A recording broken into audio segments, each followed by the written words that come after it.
What's good, everybody? It's your boy Ronald, aka the Boy Game Bruh, and today I have another review.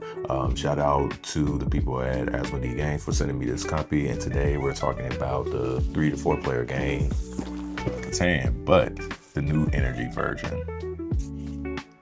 So, what is Catan New Energies? It is Catan at its core, of course, with the dice rolling element of everything. And then you have the robber, aka the inspector, on this one. But there are some unique twists on this one to where you have to balance out renewable energy and sludge sites and building power plants and different things like that. They introduce a lot of different mechanics in this one, so it's a very unique twist on the Catan formula that is so well loved and deared by everybody. Now let's talk about the artwork. The front of the box actually looks like a updated version of the older Catan.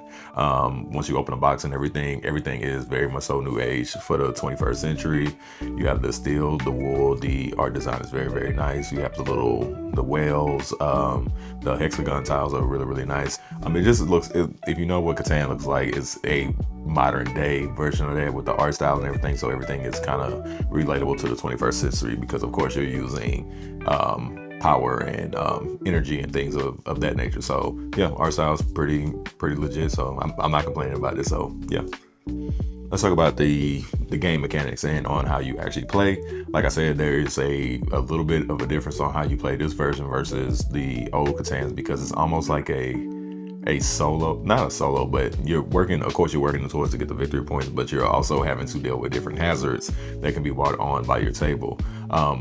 Let me talk about that. So the first thing is you're going to be pulling, depending on I forgot what it's called. I'm gonna just call it the hazard. I'm gonna say hazard gauge. Depending on that, you're pulling these little things out of the bag, and you are going to be placing them around the edges of the board. And depending on how many you pull, it can have a little catastrophe, which can range from you having to lose resources, or sometimes if you pull 3 green ones for the positive resource, you can get a benefit and it can damage other different players. It's just a lot of different elements with that first little thing. And then you can also get sludge added to your cities, which that sucks. It can prevent you from winning and generating resources.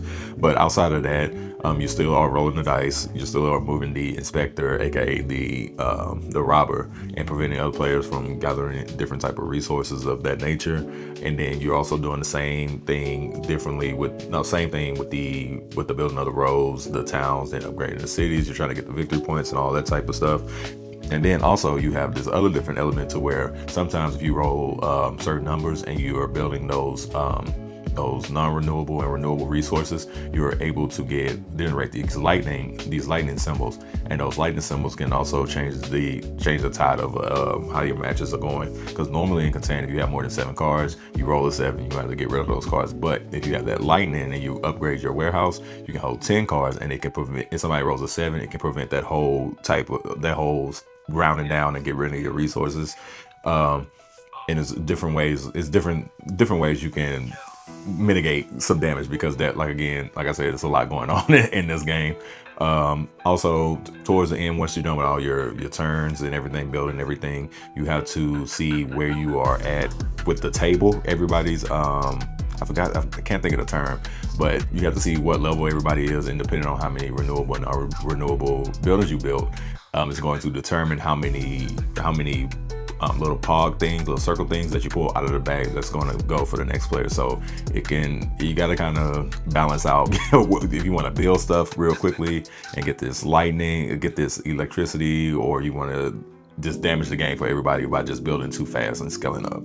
So yeah, it's a lot of push and pull element of that. I really enjoyed the new mechanics of it. So if you're familiar with Catan, like I said, same old dice roll stuff, but you're gonna get some new ways to do different things in this game. So my final thoughts, I really like this version of Catan. I think I may prefer this a little bit more than the older one because it has a little bit more unpredictable stuff and a lot more going on. But I would have to give this one a 7 out of 10, only because the player count I played it at was at 3, but I think it would be better if we play it at 4. But otherwise, it is a slightly different take on Catan, but a more streamlined new version of it. It's without it feeling too different. So it's different, but not too different.